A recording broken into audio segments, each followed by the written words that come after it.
ആകാശവാണി. നമസ്കാരം. പ്രാദേശിക വാർത്തകൾ വായിക്കുന്നത് സുവർണ.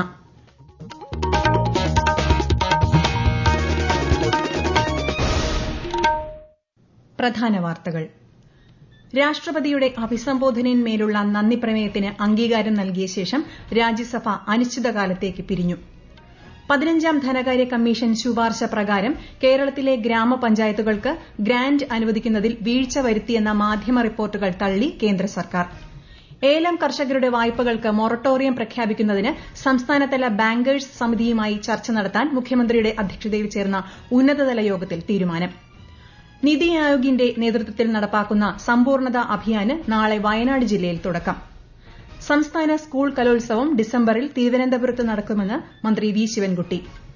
Euro Cup, Copa America football quarter final മത്സരങ്ങൾക്ക് വെള്ളിയാഴ്ച തുടക്കമാവും. വാർത്തകൾ വിശദമായി. രാഷ്ട്രപതിയുടെ അഭിസംബോധനയിന്മേലുള്ള നന്ദി പ്രമേയത്തിന് അംഗീകാരം നൽകിയ ശേഷം രാജ്യസഭ അനിശ്ചിതകാലത്തേക്ക് പിരിഞ്ഞു. നന്ദിപ്രമേയ ചർച്ചകൾക്ക് പ്രധാനമന്ത്രി നരേന്ദ്രമോദി ഇന്ന് രാജ്യസഭയിൽ മറുപടി നൽകി. ദാരിദ്ര്യ നിർമ്മാർജ്ജന പ്രവർത്തനങ്ങൾക്കായിരിക്കും മൂന്നാം എൻഡിഎ സർക്കാർ ഏറ്റവും പ്രാധാന്യം നൽകുകയെന്ന് പ്രധാനമന്ത്രി പറഞ്ഞു. ക്ഷേമ പദ്ധതികളുടെ വ്യാപ്തി വർദ്ധിപ്പിക്കുമെന്നും ഇന്ത്യയെ ലോകത്തെ മൂന്നാമത്തെ വലിയ സമ്പദ് വ്യവസ്ഥയാക്കി മാറ്റുമെന്നും അദ്ദേഹം മറുപടി പ്രസംഗത്തിൽ പറഞ്ഞു.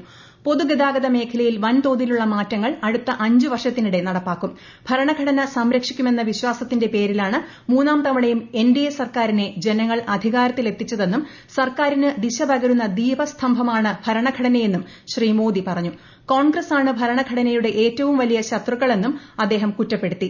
പ്രധാനമന്ത്രിയുടെ പ്രസംഗം പുരോഗമിക്കുന്നതിനിടെ കോൺഗ്രസ്, ഡിഎംകെ, തൃണമൂൽ ഉൾപ്പെടെയുള്ള പ്രതിപക്ഷ പാർട്ടികൾ പ്രതിഷേധവുമായി സഭയുടെ നടുത്തളത്തിലിറങ്ങിയ ശേഷം വാക്കൌട്ട് ചെയ്തു. പ്രതിപക്ഷം ഉന്നയിച്ച ചോദ്യങ്ങളുടെ മറുപടി കേൾക്കുന്നതിനുള്ള ധൈര്യമില്ലാത്തതിനാലാണ് വാക്കൌട്ടെന്നും ഇത് സഭയോടുള്ള അവഹേളനമാണെന്നും പ്രധാനമന്ത്രി വിമർശിച്ചു. 15ാം ധനകാര്യ കമ്മീഷൻ ശുപാർശ പ്രകാരം കേരളത്തിലെ ഗ്രാമപഞ്ചായത്തുകൾക്ക് നൽകേണ്ട ഗ്രാന്റ് അനുവദിക്കുന്നതിൽ കേന്ദ്രം വീഴ്ച വരുത്തിയെന്ന മാധ്യമ റിപ്പോർട്ടുകൾ തള്ളി കേന്ദ്ര സർക്കാർ. 2024 മാർച്ചിനകം സംസ്ഥാന ധനകാര്യ കമ്മീഷൻ രൂപീകരിക്കാത്ത സംസ്ഥാനങ്ങൾക്ക് ഗ്രാന്റുകൾ അനുവദിക്കരുത് എന്നാണ് 15ാം ധനകാര്യ കമ്മീഷൻ ശുപാർശ ചെയ്യുന്നത്. സംസ്ഥാന ധനകാര്യ കമ്മീഷന്റെ രൂപീകരണം സംബന്ധിച്ച വിവരങ്ങൾ കേരളം ഇതുവരെ കൈമാറിയില്ലെന്നും കേന്ദ്ര സർക്കാർ അറിയിച്ചു. 2020 മുതൽ 27 വരെയുള്ള കാലയളവിലേക്കായി കേരളത്തിന് 5337 കോടി രൂപ ഗ്രാമപഞ്ചായത്ത് ഗ്രാന്റ് ഇനത്തിൽ അനുവദിച്ചിട്ടുണ്ട്. സംസ്ഥാനം നൽകിയ ഗ്രാന്റ് കൈമാറ്റ സർട്ടിഫിക്കറ്റിന്റെ അടിസ്ഥാനത്തിൽ 2024-25 ഗഡു അനുവദിക്കുന്ന കാര്യം പരിശോധിച്ചു വരികയാണെന്നും കേന്ദ്രം വ്യക്തമാക്കി. ഏലം കർഷകരുടെ വായ്പകൾക്ക് മൊറട്ടോറിയം പ്രഖ്യാപിക്കുന്നതിന് സംസ്ഥാനതല ബാങ്കേഴ്സ് സമിതിയുമായി ചർച്ച നടത്താൻ മുഖ്യമന്ത്രിയുടെ അധ്യക്ഷതയിൽ ചേർന്ന ഉന്നതതല യോഗത്തിൽ തീരുമാനം. ഏലം കൃഷി നേരിടുന്ന പ്രശ്നങ്ങൾ ചർച്ച ചെയ്യാനാണ് ഉന്നതതല യോഗം ചേർന്നത്. ലോൺ തിരിച്ചടവിന്റെ ഇടവേള വർദ്ധിപ്പിക്കാനും പലിശയിൽ ഇളവ് നൽകാനും ആവശ്യപ്പെടാൻ യോഗത്തിൽ ധാരണയായി. നടീൽ വസ്തുക്കളുടെ ക്ഷാമം പരിഹരിക്കാനും ജലലഭ്യത ഉറപ്പാക്കാനും നടപടികൾ സ്വീകരിക്കും. സംസ്ഥാന ദുരന്ത പ്രതികരണ നിധിയിൽ നിന്ന് സാമ്പത്തിക സഹായം ലഭിക്കാനുള്ള ശ്രമം നടത്തണമെന്ന് മുഖ്യമന്ത്രി കൃഷി വകുപ്പിനോട് നിർദ്ദേശിച്ചു. മന്ത്രിമാരായ പി പ്രസാദ്, കെ എൻ ബാലഗോപാൽ, പി രാജീവ് തുടങ്ങിയവർ യോഗത്തിൽ പങ്കെടുത്തു. സംസ്ഥാനത്തെ സർക്കാർ എയ്ഡഡ് സ്കൂളുകളിൽ 2024-2025 അധ്യയന വർഷത്തിൽ ഇംഗ്ലീഷ് വിഷയത്തിൽ ആവശ്യമുള്ള അധിക HST ഇംഗ്ലീഷ് തസ്തികകളിൽ ദിവസവേതനാടിസ്ഥാനത്തിൽ നിയമനം നടത്തുന്നതിന് സംസ്ഥാന മന്ത്രിസഭാ യോഗത്തിന്റെ അനുമതി. വയനാട് ജില്ലയിൽ UP വിഭാഗം ഇല്ലാതെ പ്രവർത്തിക്കുന്ന 3 സ്കൂളുകളിൽ 2024-25 വർഷത്തിൽ 5ാം ക്ലാസും തുടർ വർഷങ്ങളിൽ 6-7 ക്ലാസുകളും ആരംഭിക്കുന്നതിനും മന്ത്രിസഭ അംഗീകാരം നൽകി. ഉപരാഷ്ട്രപതി ജഗദീപ് ധൻകർ 2 ദിവസത്തെ സന്ദർശനത്തിനായി ശനിയാഴ്ച കേരളത്തിലെത്തും. Thiruvananthapuram Valiyamala Indian Institute of Space Science and ടെക്നോളജിയിൽ നടക്കുന്ന ബിരുദദാന ചടങ്ങിൽ അദ്ദേഹം പങ്കെടുക്കും. മികച്ച വിജയം നേടിയ വിദ്യാർത്ഥികൾക്കുള്ള സ്വർണ്ണ മെഡലുകൾ ഉപരാഷ്ട്രപതി സമ്മാനിക്കും. ISRO അധ്യക്ഷൻ S. സോമനാഥ് പരിപാടിയിൽ സന്നിഹിതനാകും. തുടർന്ന് കൊല്ലത്തെത്തുന്ന ശ്രീ ധൻകർ വൈകിട്ട് അഷ്ടമുടിക്കായലിൽ ബോട്ട് സവാരി നടത്തും. സന്ദർശനം പൂർത്തിയാക്കി ഞായറാഴ്ച ഉപരാഷ്ട്രപതി ഡൽഹിയിലേക്ക് മടങ്ങും. ഈ വാർത്തകൾ ആകാശവാണിയിൽ നിന്ന്. നിതി ആയോഗിന്റെ നേതൃത്വത്തിൽ നടപ്പിലാക്കുന്ന സമ്പൂർണ്ണത അഭിയാൻ പദ്ധതിക്ക് നാളെ വയനാട് ജില്ലയിൽ തുടക്കം. പദ്ധതിയുടെ പ്രാരംഭ പ്രവർത്തനങ്ങൾ ഇതിനകം ആരംഭിച്ചിട്ടുണ്ടെന്ന് ജില്ലാ കളക്ടർ അറിയിച്ചു. വയനാട് ജില്ലയിലെ ആകെയുള്ള 4 ബ്ലോക്കുകളും ആസ്പിറേഷൻ ബ്ലോക്കായി ഉൾപ്പെട്ടിട്ടുണ്ട്. ആസ്പിറേഷൻ ജില്ലാ പദ്ധതിയുടെ ഭാഗമായുള്ള 6 ഇൻഡിക്കേറ്റേഴ്സും 3 ഇൻഡിക്കേറ്റേഴ്സും ഇതിനോടകം തന്നെ വയനാട് ജില്ലയ്ക്ക് സാച്ചുറേഷൻ എത്താൻ കഴിഞ്ഞിട്ടുണ്ട്. ഇനി ബാക്കിയുള്ള 3 ഇൻഡിക്കേറ്റേഴ്സ് കൂടി ഈ വരുന്ന സെപ്റ്റംബർ 30 ആകുമ്പോഴേക്കും പൂർത്തീകരിച്ച് സമ്പൂർണ്ണതാ അഭിയാൻ പൂർത്തീകരിക്കുന്ന വേളയിൽ എല്ലാ ഇൻഡിക്കേറ്റേഴ്സിലും സാച്ചുറേഷൻ നേടുന്ന ജില്ലയായി മാറുക എന്നുള്ളതാണ് വയനാട് ജില്ലയുടെ ലക്ഷ്യം. കാസർഗോഡ് പരപ്പ ബ്ലോക്കിലും സമ്പൂർണ്ണതാ അഭിയാൻ സംഘടിപ്പിക്കുന്നുണ്ട്. കേന്ദ്രം നടപ്പാക്കുന്ന അഭിലാഷ ജില്ലാ പദ്ധതിയിൽ ഉൾപ്പെടുന്ന പ്രദേശങ്ങളുടെ സമഗ്രമായ ഉന്നമനം ലക്ഷ്യമിടുന്നതാണ് പദ്ധതി. വയനാടിനും കാസർഗോഡിനും പുറമെ ഇടുക്കി ജില്ലയിലെ അഴുത, ദേവികുളം, പാലക്കാട് ജില്ലയിലെ അട്ടപ്പാടി, കൊല്ലങ്കോട് ബ്ലോക്കുകളും കേരളത്തിൽ നിന്ന് അഭിലാഷ ബ്ലോക്ക് പട്ടികയിൽ ഉൾപ്പെട്ടിട്ടുണ്ട്. ട്രെയിൻ ഗതാഗതവുമായി ബന്ധപ്പെട്ട് കേരളം ഉന്നയിച്ച വിഷയങ്ങൾ പരിഹരിക്കാൻ അടിയന്തര നടപടികൾ സ്വീകരിക്കുമെന്ന് റെയിൽവേ ഉന്നതാധികൃതർ ഉറപ്പു നൽകി. സംസ്ഥാനത്തെ റെയിൽവേയുടെ ചുമതലയുള്ള മന്ത്രി വി അബ്ദുറഹിമാന്റെ അധ്യക്ഷതയിൽ ചേർന്ന ഉന്നതതല യോഗത്തിലാണ് ഇക്കാര്യം അറിയിച്ചത്. സംസ്ഥാന സർക്കാരിന്റെ അഭ്യർത്ഥന പ്രകാരം പരശുറാം എക്സ്പ്രസിന് 2 കോച്ചുകൾ കൂടി അനുവദിച്ചിട്ടുണ്ട്. തിരക്കുള്ള മറ്റു ട്രെയിനുകളിലും ആവശ്യമായ കൂടുതൽ സൌകര്യങ്ങൾ ഏർപ്പെടുത്താൻ നടപടി സ്വീകരിക്കുമെന്ന് ഡിവിഷണൽ റെയിൽവേ മാനേജർ പറഞ്ഞു. ഷൊർണൂർ കണ്ണൂർ പാസഞ്ചർ കാസർഗോഡ് വരെ നീട്ടുന്ന കാര്യവും പരിഗണിക്കുമെന്നും അദ്ദേഹം അറിയിച്ചു. ഈ വർഷത്തെ സംസ്ഥാന സ്കൂൾ കലോത്സവം ഡിസംബറിൽ തിരുവനന്തപുരത്ത് നടക്കും. കലോത്സവം പുതുക്കിയ മാനുവൽ അനുസരിച്ച് നടത്തുന്നതിനുള്ള നടപടികൾ ആരംഭിച്ചതായി മന്ത്രി വി ശിവൻകുട്ടി പറഞ്ഞു.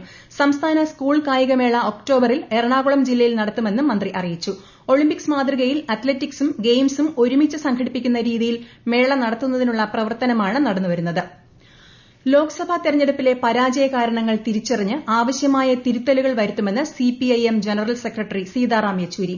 സിപിഐഎം മേഖലാ യോഗത്തിനെത്തിയ അദ്ദേഹം കോഴിക്കോട് മാധ്യമങ്ങളോട് സംസാരിക്കുകയായിരുന്നു. സാമ്പത്തിക പ്രതിസന്ധി ക്ഷേമ പദ്ധതികൾ നടപ്പിലാക്കുന്നതിനെ ബാധിച്ചെന്നും ഇത് ജനങ്ങളുടെ അസംതൃപ്തിക്ക് കാരണമായതായും അദ്ദേഹം പറഞ്ഞു. മാധ്യമങ്ങൾ അവഗണിച്ചാൽ ബിജെപിയുടെ ലക്ഷ്യം ജനങ്ങളിലെത്താൻ സമാന്തര മാർഗ്ഗങ്ങൾ സ്വീകരിക്കുമെന്ന് ബിജെപി സംസ്ഥാന അധ്യക്ഷൻ കെ സുരേന്ദ്രൻ പറഞ്ഞു.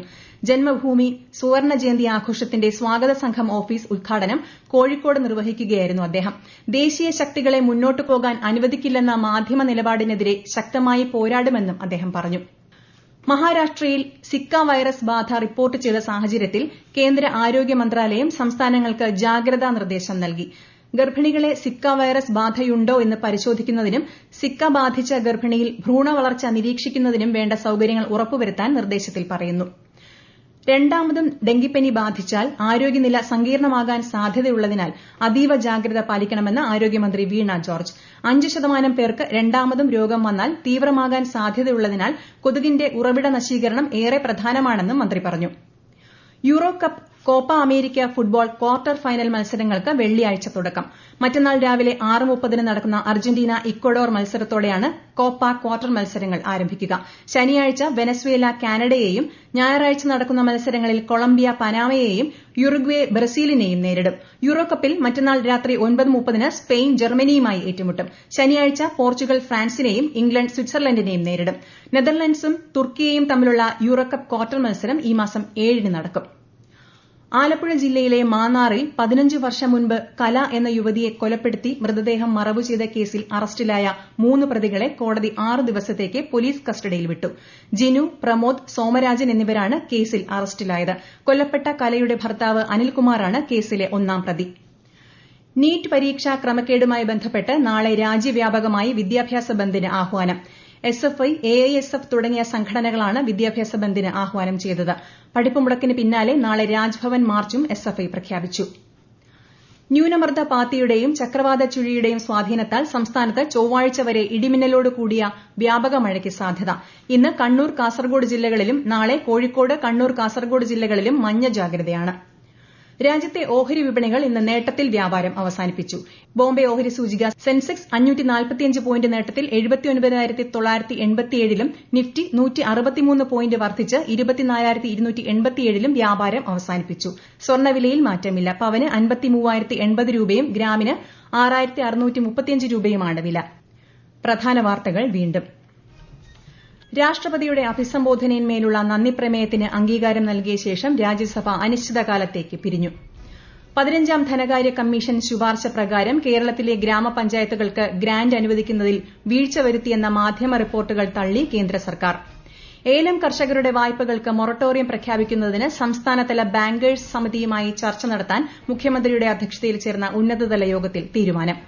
നിതി ആയോഗിന്റെ നേതൃത്വത്തിൽ നടപ്പാക്കുന്ന സമ്പൂർണ്ണതാ അഭിയാന് നാളെ വയനാട് ജില്ലയിൽ തുടക്കം.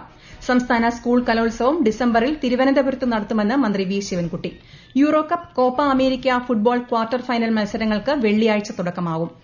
പ്രാദേശിക വാർത്തകൾ കഴിഞ്ഞു. അടുത്ത വാർത്താ പ്രക്ഷേപണം 7:25-ന്.